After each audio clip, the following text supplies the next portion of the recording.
Greetings, friends, and welcome to Enigma Night Gaming. My name is Liara, and I will be your guide in today's adventure. Today, we're playing the Great Ace Attorney Chronicles, and in today's episode, we are facing the trial of the century. It's Van Zieks as the murder defendant. Can you believe it? He's normally the prosecutor, but now in the prosecutor seat, we have Kazuma. Man, we're gonna face off against our best friend while defending our arch enemy. This is gonna be epic. Without further ado, let's hop into the game. 2nd of November, 8:56 a.m. The Old Bailey, defendant's antechamber. There's that old familiar feeling again. The crushing pressure of this historic courthouse. Actually, no. It's a little different today. There's an even more menacing tension in the air. There is a menacing tension in the air today, isn't there? I suppose. Yes, I think so. It can only be the result of the menacing appearance of the defendant. A little more courtesy, if you please. Oh my, I do apologize. However, you're certainly not mistaken that this trial is far from ordinary. What do you mean? I'm not privy to the details. However, I understand that no jury has been selected. No jury? What? A trial without a jury? Well, that's just like the trial of the professor 10 years ago. A closed court. Good morning, my dear fellows. Mr. Sholmes. Have you made note of my hair, Mr. Naruto? An outright victory for science, you must agree. I mean, it is normal colored, finally.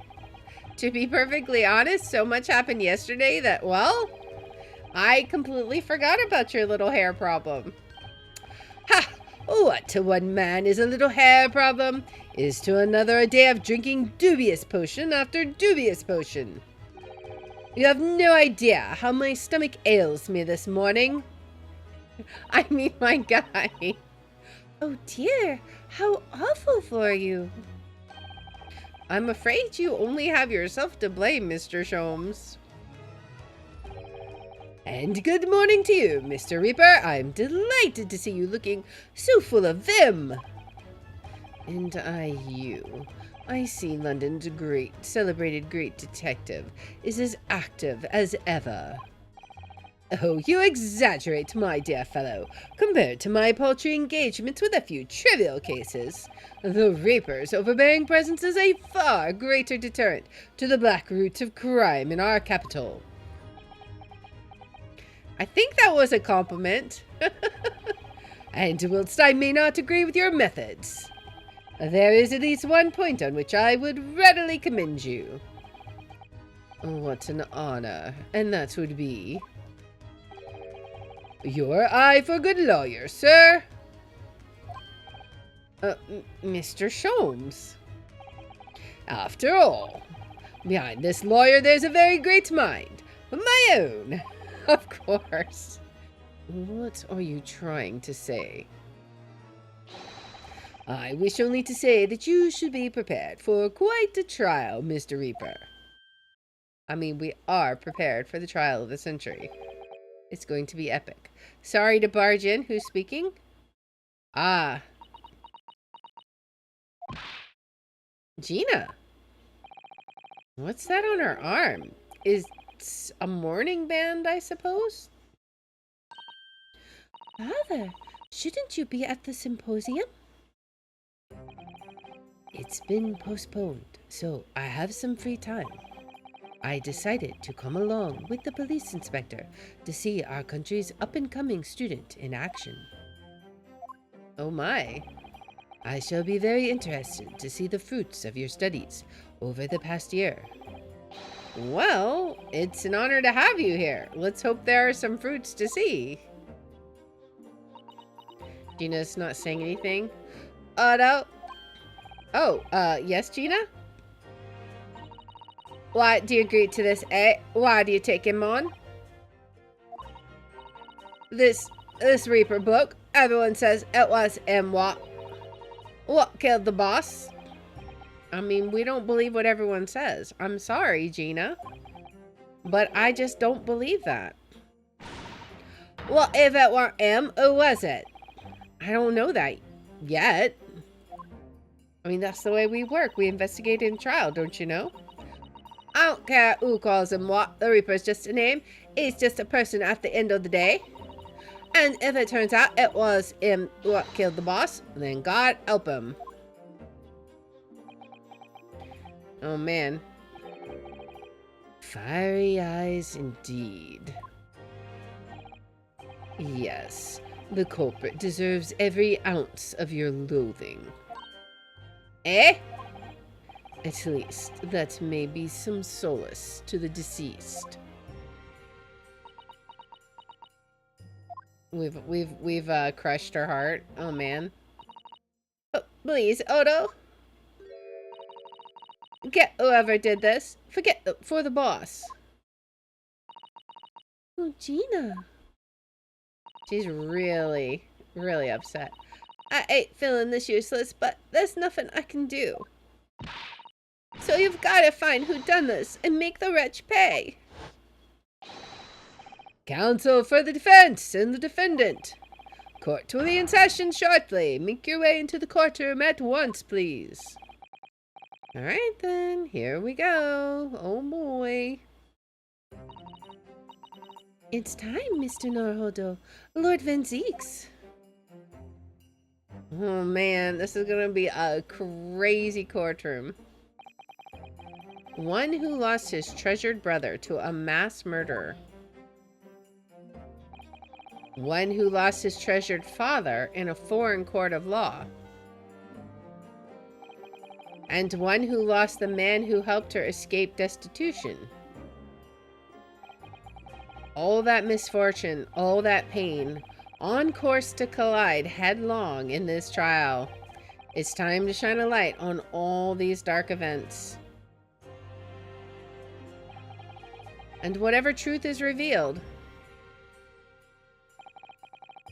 we're going to have to look it straight in the eye. Oh boy.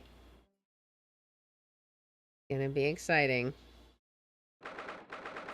2nd of November, 9:20 a.m. The Old Bailey courtroom. Here we go. There is no jury. It's so bizarre. In the name of Her Majesty the Queen, I hereby declare this court to be in session. We are here to conduct the fair and just trial of the defendant, Berg von Zieks. Counsels for the defense and prosecution, are you ready to begin? The defense is ready, my lord. The prosecution is more than ready. Oh, Kazuma-sama. I've been wishing to see you in court again for so long. It feels... But I never pictured it happening like this. I never thought I'd be facing you behind the prosecution's bench. The so-called Reaper of the Bailey has been a scourge like no other, undermining Her Majesty's justice system. Today we must uncover the truth behind this scourge. In other words, this trial is going to be a lot more far-reaching than Inspector Gregson's murder. The truths revealed by these proceedings may have unpredictable repercussions through the judiciary. Accordingly, they are to be conducted as a closed trial with no members of the public present, by Her Majesty's direct orders.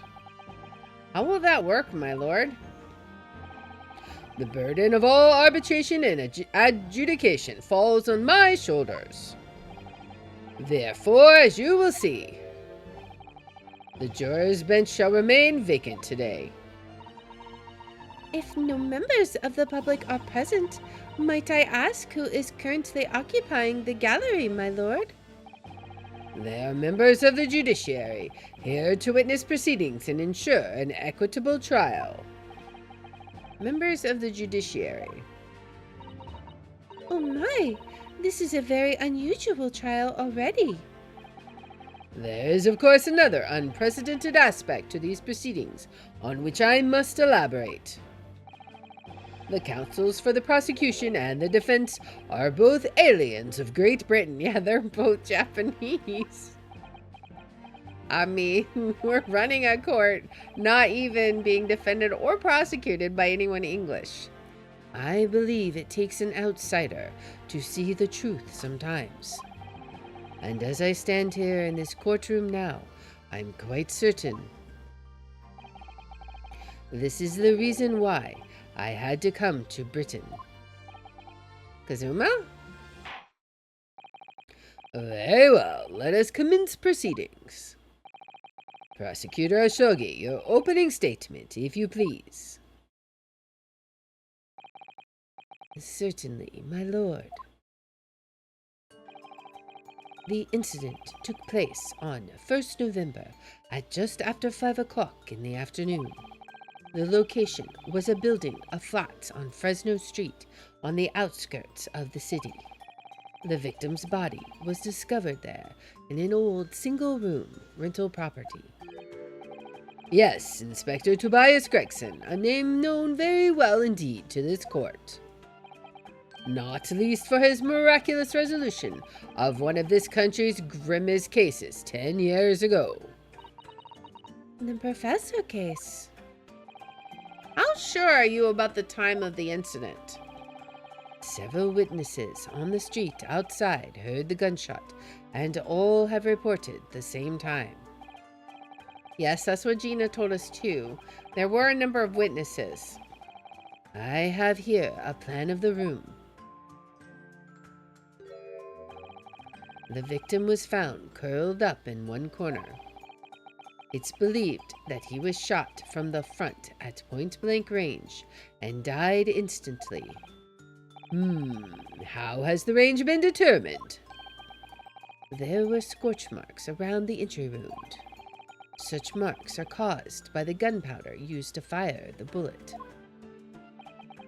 But powder hot enough to leave scorch marks is only ejected a few inches beyond the end of the barrel. In other words, it only happens when the target is at point-blank range. I see. Yes, thank you for the detailed explanation, counsel. Okay, Inspector Gregson's autopsy report stating that death was instant, resulting from a bullet shot at close range. Okay. The murder weapon was found lying beside the victim. And have you managed to ascertain the owner of this firearm? No, my lord, not conclusively. Bravo, Kazuma-sama, for not trying to use the gun as evidence when its provenance can't be proven. Furthermore, my lord, as I've explained, the revolver was fired at extremely close range. The bullet passed through the victim and struck the wall behind him. There is a candelabrum mounted on that wall, and the tip of one of the candles in it was found to have been blown off by the projectile. I feel like he would have had to have been shot from the ground up then, right? Like from a downward trajectory? We noticed that too, didn't we? Yes, that's right. Thank you for the thorough report, counsel. The setting of the crime is clear to me. You will submit the plan of the crime scene as evidence, please. As you wish, my lord. Alright, so the crime scene floor plan has been entered into the court record. It's a plan of a small room in the building of flats of Fresno Street where the body of the victim, Inspector Gregson, was found. Okay. Is this Fresno Street room Inspector Gregson's private abode? No, my lord. The room is rented to a Mr. Hugh Boone. But there is precious little furniture inside, and it is generally in a poor state of repair. So what on earth was Gregson even doing there? Presumably, he was investigating some case or other. When a policeman was informed of the gunshot from the witnesses and rushed to the scene, he found only the deceased inspector and the accused standing alongside holding the revolver. The attending officer arrested the accused on the spot. So the details of the case are clear. In that case, the prosecution would like to call its first witness. A name, please, counsel. Naturally, the accused himself. Lord Van Zieks? Oh man, we're just pulling out the big guns right away. As a prosecutor, he believes in the oath of office he's taken and will be compelled to tell the truth. Very well, let the defendant take the witness stand. Oh boy. So, witness, state your name and occupation for the court. Barrick von Zieks, Old Bailey prosecutor. I presume, Lord Van Zieks, that you heard Prosecutor Shogi's opening precis? I did.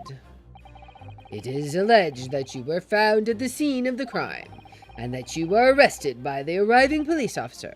Can you confirm this? Yes, my lord. Then I'm sure the court would like to hear you explain some things away. Namely, why you were there in the room on Fresno Street at the time in question, and what exactly took place. I intend to explain away nothing. I will simply tell the truth. I must say, Lord Van Zieks, I never imagined this day would come. Or rather, I didn't want to imagine it would come. But since you became known as the Reaper, a part of me has been dreading it. Oh boy. Your formal testimony then, witness. Oh man. This is going to be a tough one. The facts of the incident. I was investigating Gregson, and my inquiries had led me to that address. When I first entered the room that day, it was dark inside, and I saw no one. A moment later, I heard the gunshot. I spun around and saw the revolver on the floor. So already I'm seeing something that jumps out at me. He said it was dark inside, but the candles were burned down. So something weird is going on. Just as I picked the firearm up to examine it, the door flew open and I heard a man scream. It was only then that the body of Inspector Gregson appeared before me. Okay. That testimony was the whole truth. It was. So, you heard a shot being fired in a room with no living occupants. And moments later, a corpse somehow appeared before your eyes. Is that it? You're right. You haven't explained away anything. In fact, that would barely qualify as an excuse. I thought you were my mute apprentice. Yet it turns out you have a way with words, Prosecutor Shogi. It would appear to be a singular tale indeed. Singular isn't the word, it's laughable. What's got into Kazuma? He's not behaving like himself at all. Very well then. Counsel, you may begin your cross-examination. Yes, my lord. Okay, we may have to examine the candle again because that seems off. Facts of the incident.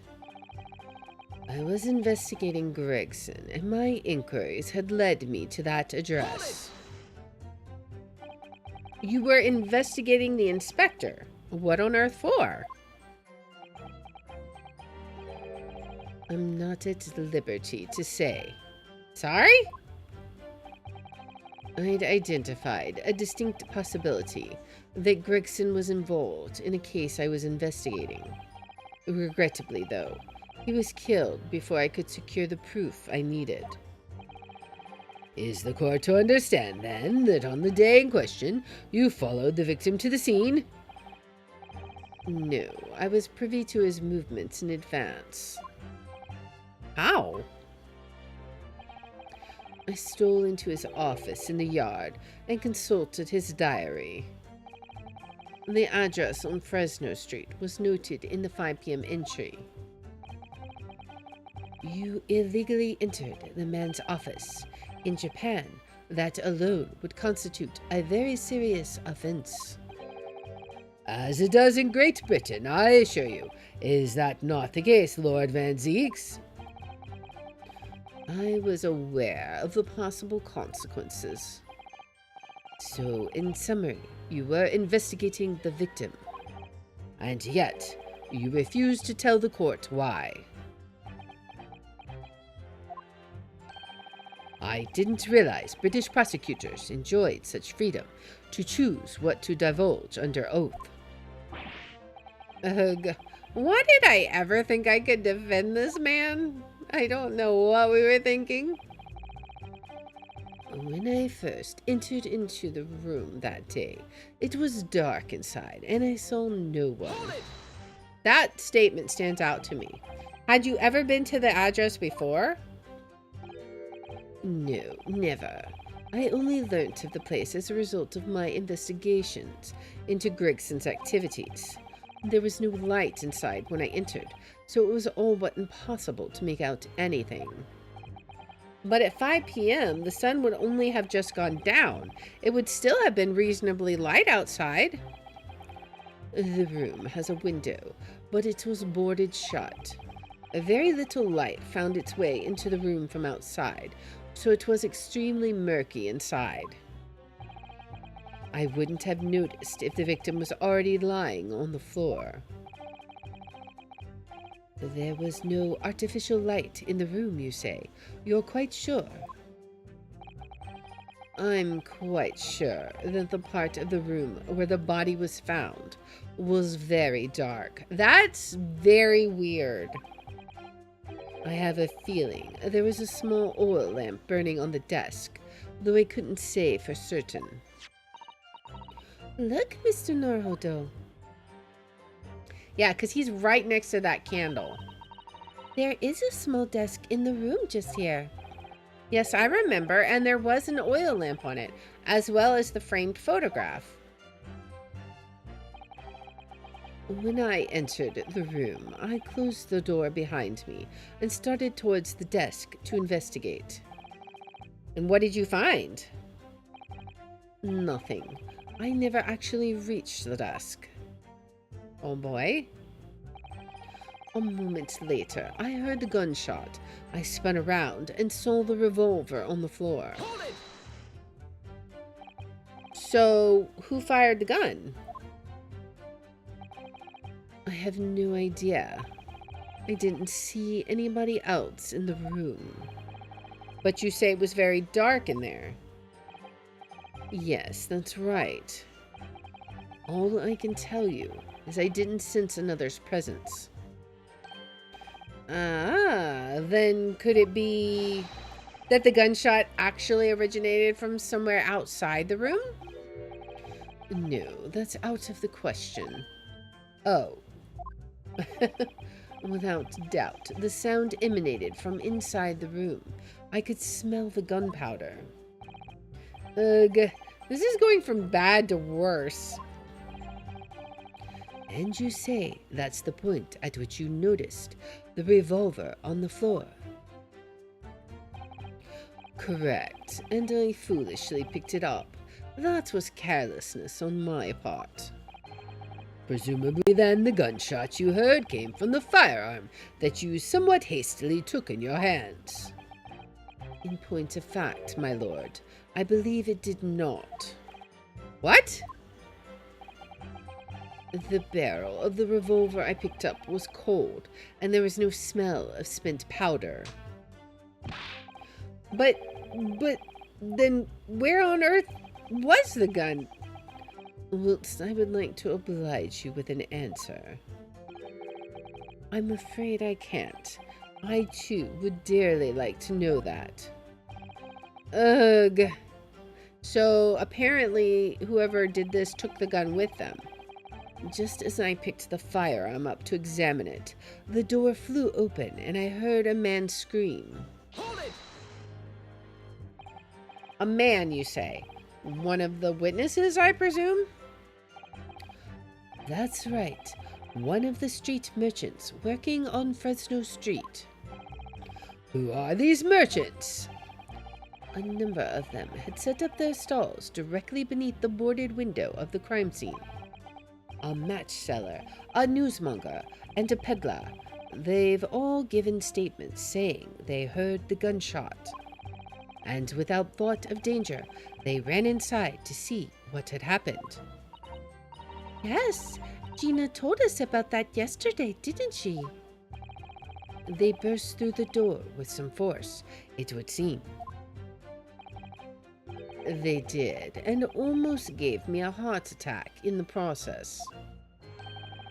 But you're supposed to be the Reaper.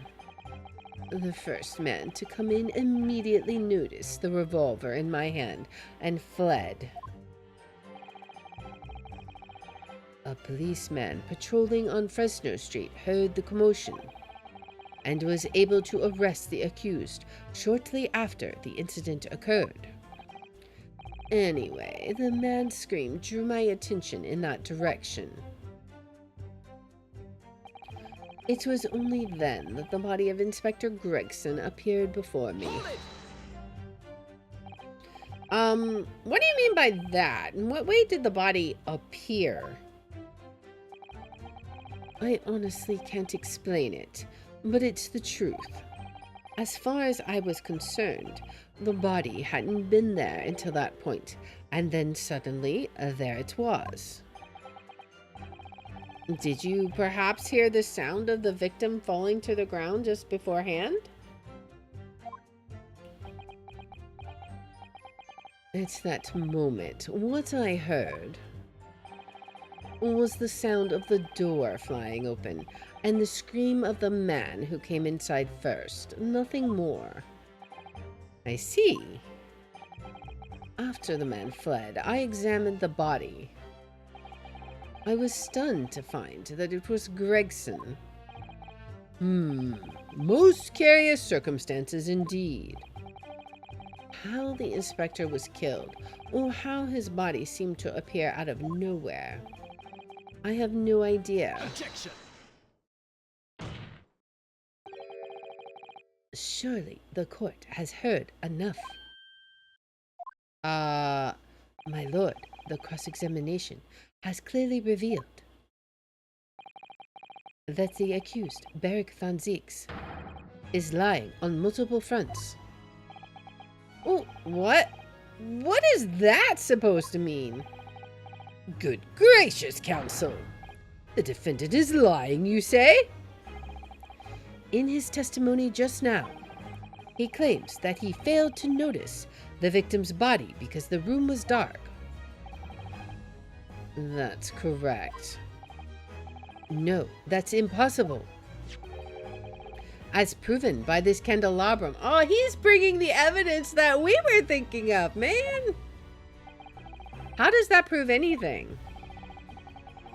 If you examine the tip of the long candle, you can see it has been blown off by a powerful impact. One would assume that the projectile from the firearm passed through the victim and struck the candle. The problem comes when you consider the other two candles, which are clearly of a different length.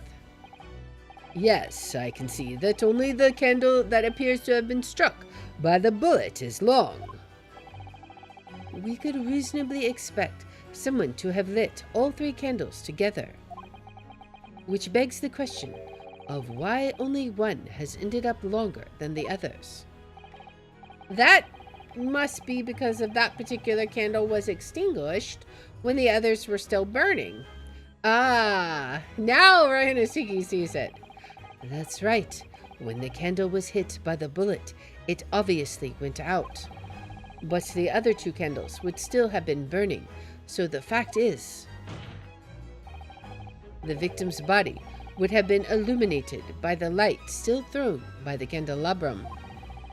And the accused claim that he couldn't see the body clearly contradicts those facts. And now to the next lie. There's more? The accused also claims never to have visited the scene of the crime before. But if it was dark, how could he see his way around, I guess? Maybe? That's the truth. In that almost empty room, the police discovered something very unusual. A board covered from top to bottom in police documents and newspaper cuttings. Yes, that's right. We saw it too. It goes without saying that the contents of the police documents cannot be divulged. However, they included a number of reports from various historical cases, the oldest of which was from 10 years ago. 10 years ago? This is starting to sound familiar. And there is a common thread linking all the documents on that board. Are they all Reaper targets?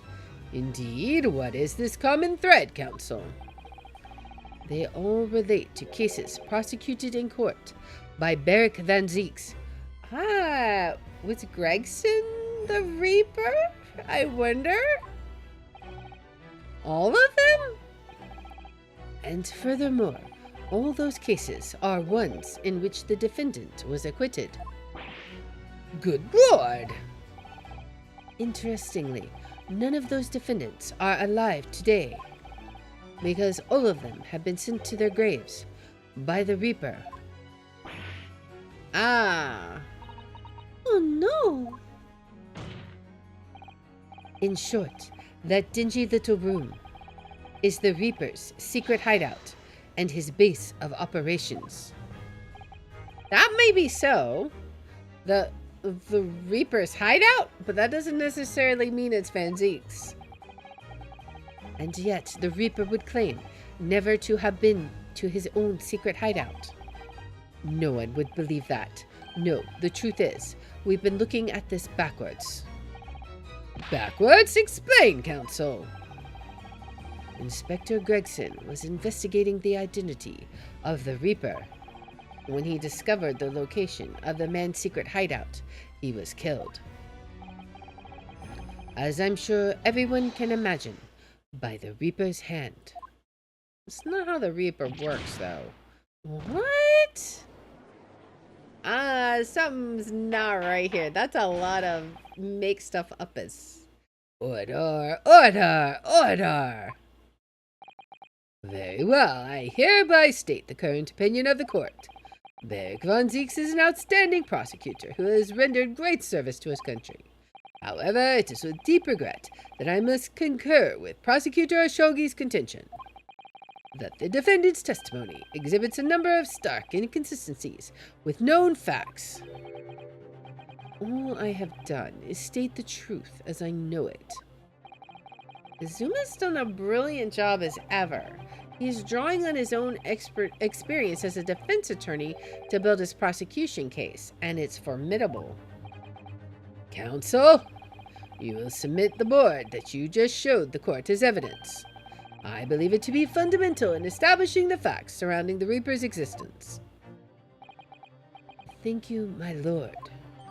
Alright, so the notice board has been entered. It's a freestanding notice board, completely covered in notes and articles relating to victims of the Reaper of the Bailey. And now, the prosecution would like to call new witnesses to the stand.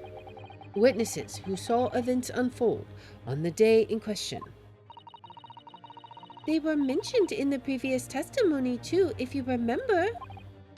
Yes, the street sellers who heard the gunshot and went running into the room. Very well, lead the witnesses in. The defendant may step down from the witness stand. Certainly, my lord. Oh boy. So we have like Little Red Riding Hood, chimney sweep, and you look very familiar there. So, witnesses, state your names and occupations for the court. What's wrong with your lips, sir? Names? Wait, now, is names far too fancy for the likes of us? We're just free and easy, sell what we like, live where we want to live. I give them all a vacant stare as they will walk down Fresno and spin a few words into a verse for them. Would I be right in assuming that all three of you make a living by selling your wares on the street? Everyone calls me gossip. I sell jaunty little tidbits to passerby, you know. Jaunty little tidbits? Got an absolute smasher for you, sir. Right up your journal it is. 6 pence is the price and not a penny less. Oh, man. Wait, you're actually trying to sell it to me now? Oh, come on, sir. Don't tell me you're not interested. Try the man. Give him the money and see what it is. Pay the man, counsel. Everyone wants to know. All right. 6 pence it is. You won't regret it, sir. Now, got your listening ears on? Just between us, a young couple on Slight Street have just had twins.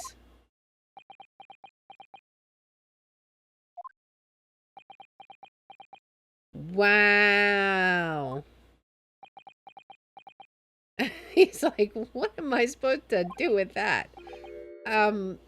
Is that it? No, that's not it. It's gossip, isn't it? It wants to spread. But that bit's up to you and your mouth, of course. I've got more, you know. Want another juicy one? 6 pence a piece it is, if you're curious. I am curious, yes, about what's going on just under that fat bottom lip of yours. Namely, that unusual bruise or whatever it is that's poking out from under your collar. Yeah, that is interesting. What about the next witness, then? What name do you go by, and what do you sell? Me, I'm Venus. That's what everyone calls me. Funny, isn't it? I sell these lovely little fireworks to all the local school kids. 6 pence a pop, what do you say? Oh boy. You weren't exaggerating with little. Do they actually sell? Oh yeah, the second years can't get enough of my Venus firecrackers. Especially when I tell them that if they get 100, they could blow up the school. Not the most savory of ideas, young lady. What do you say then, eh? Want to part with 6 pence for a pop? No. Wait, what? You want me to buy one? Tell you what, I'll let you in on a little secret. If you get 100 of them, you could blow up the whole courtroom. Try the woman. Give her the money and see if she's right. Hey, the woman counsel. What is it with them trying to get us to blow up the courtroom? All right, I'll buy one. Lovely stuff. Right then, this is something a bit extra just for you. The Venus special, only 600 pence. 600? It's 100 of my regular fireworks. Nothing little about that, is there? And there'd be nothing little about the punishment if I blew up the Old Bailey either. Alright, the Venus firecracker has been entered into the court record? Okay. Interesting. And the last witness. What name do you go by, and what do you sell? I'm the thinker, me. Think all sorts of thoughts. I think, therefore I am. I am, therefore I think. I think. Because I stand there on the street, watching the world go on about me. They call me the observator. Get out of it, old man. Everyone calls you Sandwich, and you know it. So, you don't actually sell anything? A problem shared is a problem halved, as they say. I give advice, I do, and think what it means. I don't actually sell anything, no, come to think of it. Pity. No more purchases today, please. Well, we have quite a cast here, it seems. Indeed we do. They conduct their business on Fresno Street from morning until night, my lord. And always in the same place, directly adjacent to the crime scene. I see, and thus they heard the gunshot, I suppose. Not only that, but they bravely ran inside to see what was going on and witness the crime. Well, I'll be beggared, I thought, just between us. Venus de Milo, what am I to do? What a terrible thing I saw. What I think is, if what we see is light and shadow, but playing with our eyes, is any of it real? Very well. The court will hear the formal testimony of these three witnesses now. You will describe in detail what you witnessed and heard at the time of the incident. Oh boy. Oh man. A witness's account. Oh, we saw the whole thing from start to finish, we did. Everything from the moment they went in the building. It was less than a minute after the Reaper had gone inside that we heard a big bang. It seems to me that quick to talk is quick to walk. Gossip couldn't wait to go and see what had happened. I ran into the room, and there he was, the Reaper gun in hand, standing over the dead body. I was scared half to death, me, so I ran off to find a copper. Oh boy. If these witnesses were there the whole day and saw everything, who did they see go inside the building? Only the victim, Inspector Gregson, and the accused, Barrick Van Zieks. I've seen pictures of that Reaper in the paper. I know what he looks like. And just between us, folks love stories like this. I made myself a tidy sum already. But wait, the room was just one of several flats in the building. Someone from another flat could have done it. All those flats on Fresno Street are unoccupied. I mean, that doesn't mean someone couldn't have gone in there earlier. Of course they are. They're small, damp, dirty, and expensive to boot. The room in which the inspector was found is the only property in the building that's currently leased. And we know that leaseholder's name, don't we? It's Hugh Boone. The testimony the court has just heard would appear to leave little room for doubt. It's becoming increasingly difficult to see how anyone other than the defendant could have committed the crime. No. Thank you for your candor, my lord. Counsel for the defense, you may proceed to cross-examine the witnesses. Yes, my lord. All right, it's time to do our best. In a closed court like this without a jury, the judge is the only person whose opinion matters. I have to break down this testimony somehow. All right, so let's see. Cross-examination. Here we go. We saw the whole thing from start to finish. We did everything from the moment they went into the building. When you say they, who do you mean exactly? Inspector Gregson and the defendant, Lord Van Zieks? I suppose so. The likes of us don't know the names of the high and mighty. But I'll tell you one thing. It was the old Reaper that went in last, that's for sure and certain. Just behind Inspector Gregson. Did they arrive at the same time as each other? No, not at all. The first fellow must have gone inside a good 15 minutes before we heard that gunshot. The victim arrived 15 minutes before. Are you sure about that? Am I sure? Am I sure?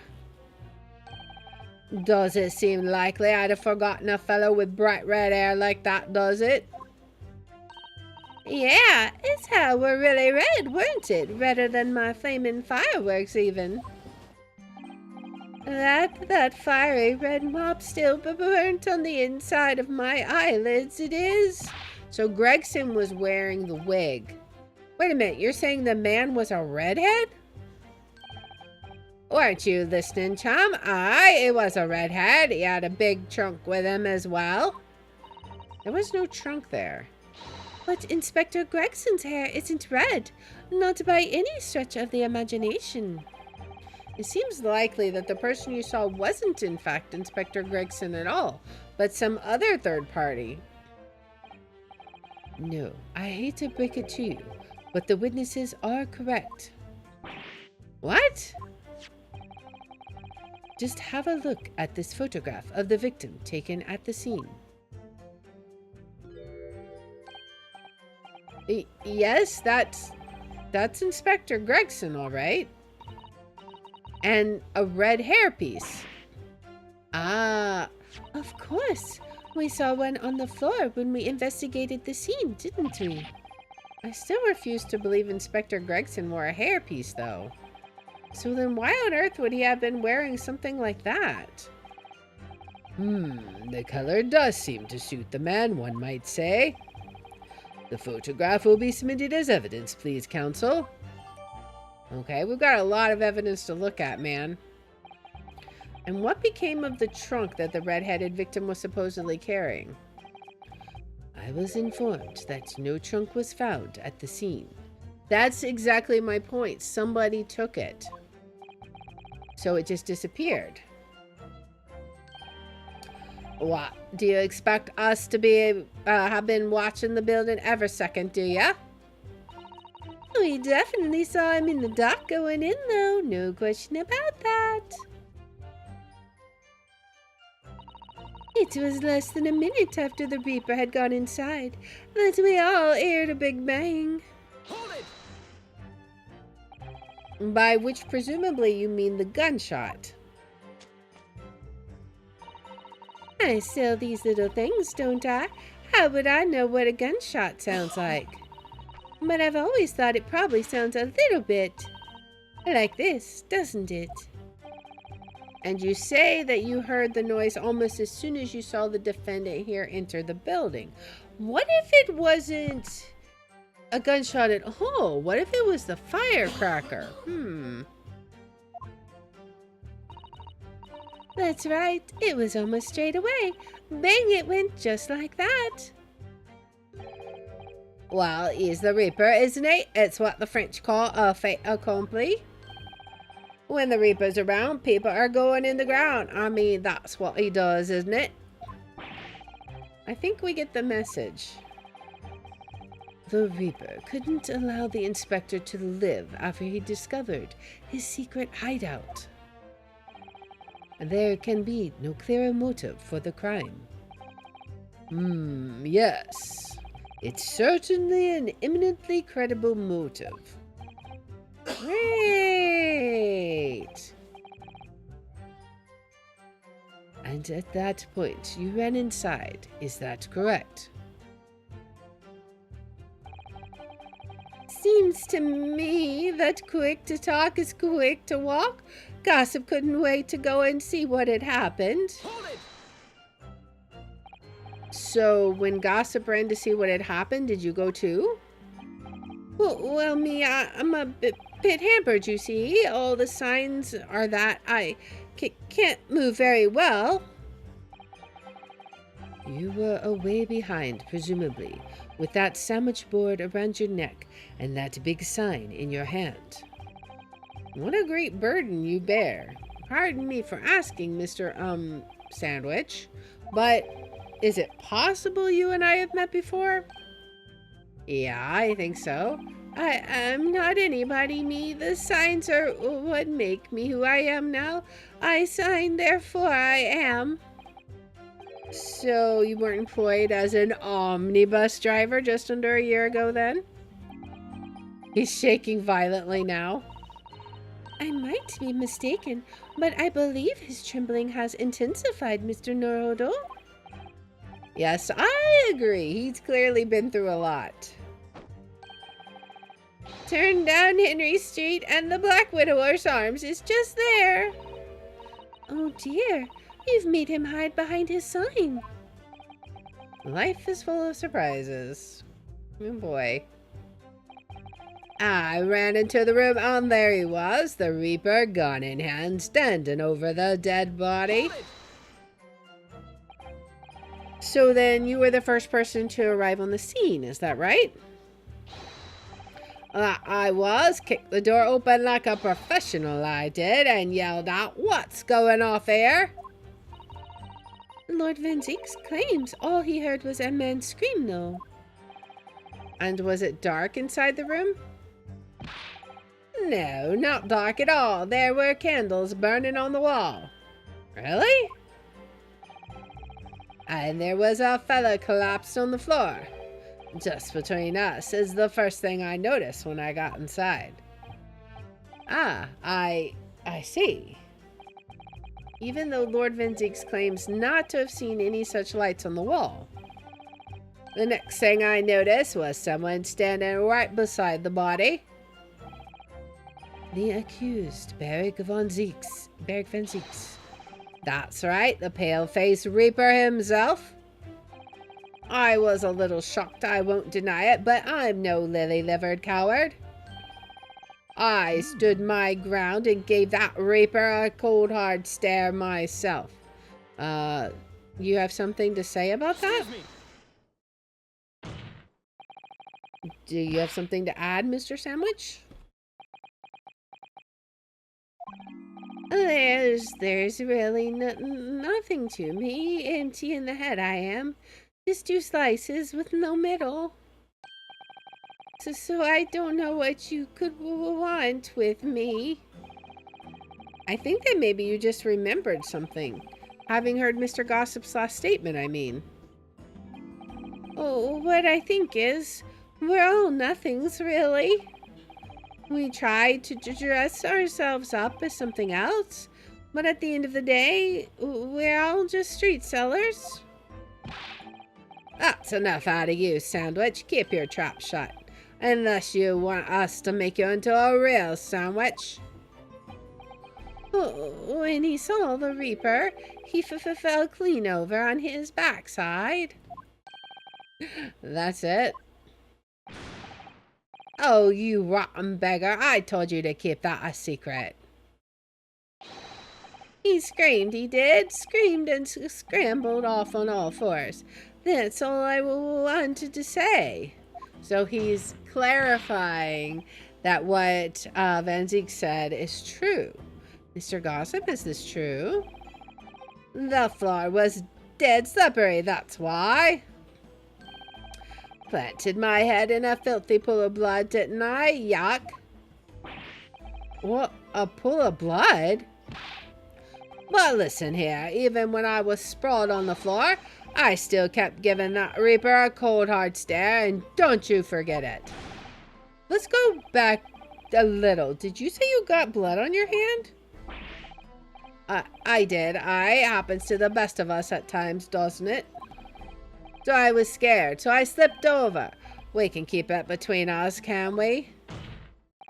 No, Mr. Gossip. I'm going to have to ask you to add that information to your formal testimony. Oh, if I must. The witness will amend his testimony to include the aforementioned details at once. So here's what I'm thinking. Why was there a pool of blood right by the door? Because the victim was shot way across the room. So, yeah, I think we might be presenting the crime scene photo for that.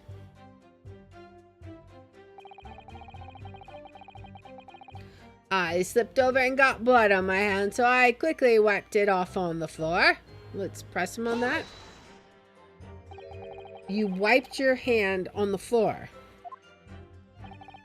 Oh, well, who wants blood on his hand, eh? Horrible stuff. And they might have thought I'd done it. Humph, no ta. And you didn't think that might be a problem? Does it really matter if I left a few grubby handprints on the floor? They'll get it cleaned up in the end, won't they? Don't make such a fuss. That's the message from all of us. Is something wrong, Counsel? No, my lord. I didn't remember anything in the report about a bloody handprint on the floor, that's all. Exactly. Don't come at me with all that. You can't intimidate me. I know what I did. I wiped it off on the floor. The blood. I wonder. Could that be what happened? Mr. Naruhodo? I don't have all the answers yet, but I think we may have just uncovered a vital clue. I think so too. I was scared after death, me, so I ran off to find a copper. Hold it! So you didn't run into the room with your friends? ... I'm not that sort of girl. Sorry? I'm a timid little thing, me. I was too scared to go in there. Ah, right. I see. Old Lippy and the witch ran in there, and then I heard a sort of old lady scream. Well, that wasn't me, I swear. If I were a gentleman, I'd stake my honor on it. I wondered what on earth was going on. Which is when you went to find a policeman? And I ran into a copper as soon as I turned the corner. So I brought him straight back to the place. Didn't I do well, eh? Just between us, that copper's eyes nearly popped out of his head when he saw the Reaper. I've never felt more uncomfortable in all my life. And the defendant was arrested on the spot, I believe. Considering the catalogue of killings the Reaper had carried out, it was a particularly inauspicious end. Was it, though? If I can't find any holes in this testimony, I'm afraid the judge will give a ruling of guilty, Mr. Naruhodo. The truth is, though, their combined testimony is fairly damning. Unfortunately, there don't seem to be any obvious problems in their statements, do there? Still, if Lord Van Zieks really is innocent, then I'm almost certain that we'll find something in there that doesn't quite add up. You don't think that one of these three could be the true culprit, do you? I don't know, but what I do know is that there's more to this case that has yet to be brought to light. All right, so let's look at the court record and see what we've got. We got a bunch of new evidence, so let's look at that and see what all we got. All right. So this was the autopsy report. Victim was shot in the chest at close range from the front, resulting in instant death. Scorch marks at the point of entry. The bullet exited the body from behind. The caliber of the gun used matches that of standard issue firearms for members of the judiciary. Okay, and then, see, this is what I'm saying. Where is the door? Okay, actually the door is here. So if he walked in and there was blood right here, how was his body over here? Something about that doesn't make sense to me. Because if he walked in, he would have had to come in over here to have blood in his hand. Maybe that's what we end up presenting. Let's look at this. What kinds of stuff do we got on here? Is there anything on the... Oh! Oh! Oh, what's this? Mr. Naruhodo, look! Oh yes, it's a smudge of some kind. In fact, it looks just like a handprint. And the color. That's blood, isn't it? Oh dear, how disturbing. Yeah, okay, so... Alright, okay, so we're starting to get a sign. Let's just look at this side and see what we got. There are details of a whole raft of cases dating back years on here, aren't there? This paper from 10 years ago is browning with age, look. Out of interest, the most recent thing appears to be this newspaper cutting here.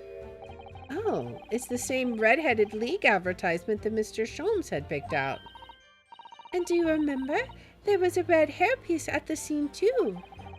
Was Inspector Gregson an exponent of the Red-Headed League then? Makes you wonder. All right, so I think that's going to be significant. This had to have been face down, right? Let's look at this drawing again, right? So, yeah, that makes sense. This was face down. He came in, there was blood, right? Or he picked it up? I don't know. Somehow his handprint got on the back of that board. It has to have. Let's see what else we got. Let's see. Have you had an idea, Mr. Naruhodo? You're staring at the end of the string of fireworks. Sorry, it's just that it's the Venus special. I was wondering what 600 pence worth of fireworks would sound like. Shall we find out? What? But she said it could blow up the courtroom.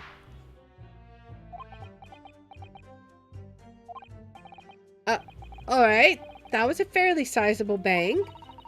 My ears are still ringing, Mr. Naruhodo. It sounded almost exactly like a gunshot, right? Yep, the Venus Special firecracker consisting of 100 smaller fireworks at 6 pence each. It goes off like a gunshot. Exactly. Okay. We're starting to get bits and pieces of it. Okay, and then we have this one. Photograph of the victim.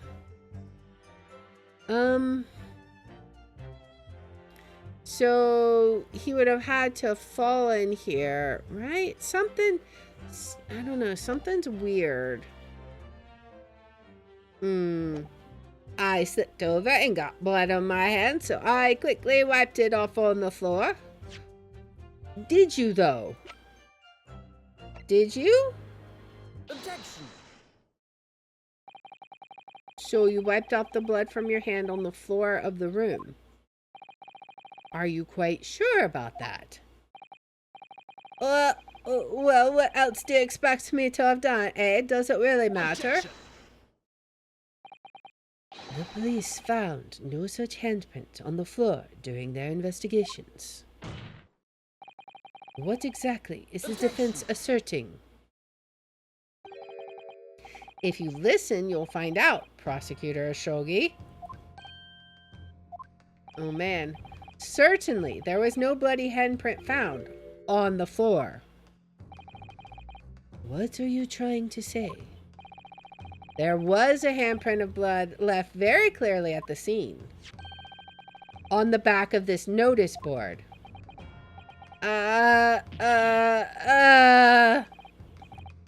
Yes indeed, indisputably a handprint in the distinctive color of blood. Aye, you're dead right, that's my right hand, I'd know it anywhere. Oh boy. Objection. The witness very differently testified that he wiped his hand on the floor. Any handprints on the back of the board are irrelevant. Objection. Not if the board itself had fallen over onto the floor. In that case, it's quite possible for the witness's handprint to have ended up there. Just look at the floor plan of the room. The notice board was in the opposite corner of the room to the victim, in an upright position. Even if it had somehow been toppled over and was lying on the floor at the time, it would have been a considerable distance from the body.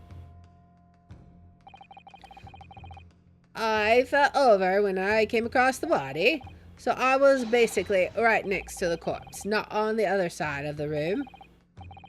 In other words, the defense's assertion is contradictory. Yes, it is. There's a very definite contradiction here, for which there must be a reason. I take it you formulated a proper hypothesis, counsel. Regarding this apparent discrepancy between the witness's account and the handprint found at the scene.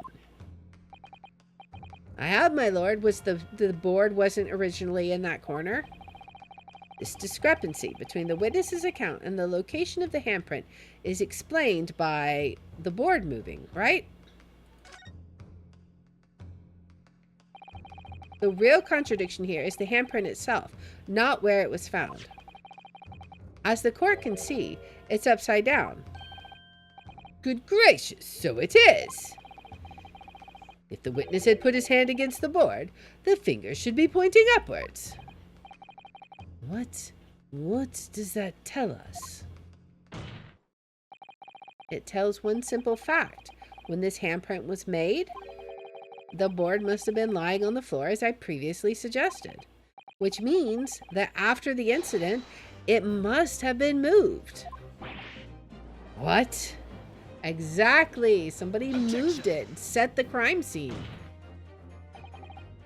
You're claiming that somebody moved the notice board after the shooting. Then tell the court who. I don't know that yet, but the point is, when you consider all the testimony we've heard so far, we can now be very clear on one point. And that would be the position of the notice board at the time of the incident, my lord. So, counsel, I must ask you to clarify your assertion for the court. At the time of the incident, where do you maintain the notice board was situated? Well, I think it was over here, and I think Gregson was looking at it, right? Somewhere right around here, right? I mean, if he came in, it would have to be. I think so. Take that! This is the only possible location. Okay, right behind the door. Immediately adjacent to the doorway. If the court would think back to the testimony given to by the defendant earlier, he said that when he entered the room, it was dark. Okay, so something was blocking the candles, right? He couldn't see the body. Bayak! If the notice board had been here, the body would have been completely hidden from view. And the light from the candles would have been blocked, making the room appear darker. Objection! But the accused also claims that the victim's body simply appeared before him. That's true. Or in his precise words, just as I picked up the firearm to examine it, the door flew open and I heard a man scream. So the door flew open, hitting the board, maybe? It was only then the body of Inspector Gregson appeared before me. I don't know about calling it a scream, but he was talking about me and no mistake. 'Cause it was me that kicked the door open. If you look again at the floor plan,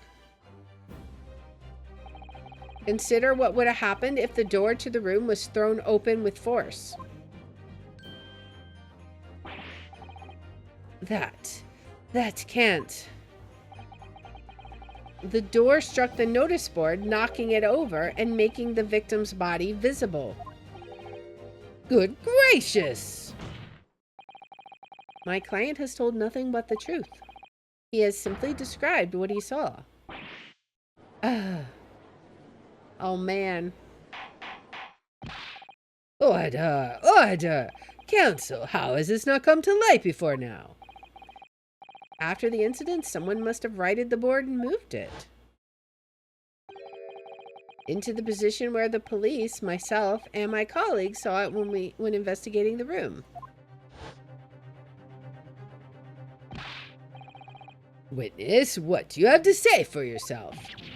Why, me, my lord. You and your fellows were there at the scene before anybody else.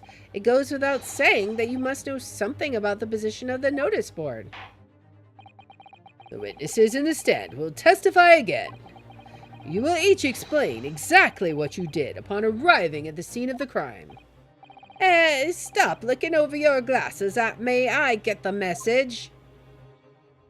Oh man, the trial is just heating up. I think it's already becoming clear that Van Zieks probably isn't the guilty party, but who is? Could it be one of these crazy witnesses? I don't know. They are suspicious, and they definitely know more than they're letting on, but are they the killers?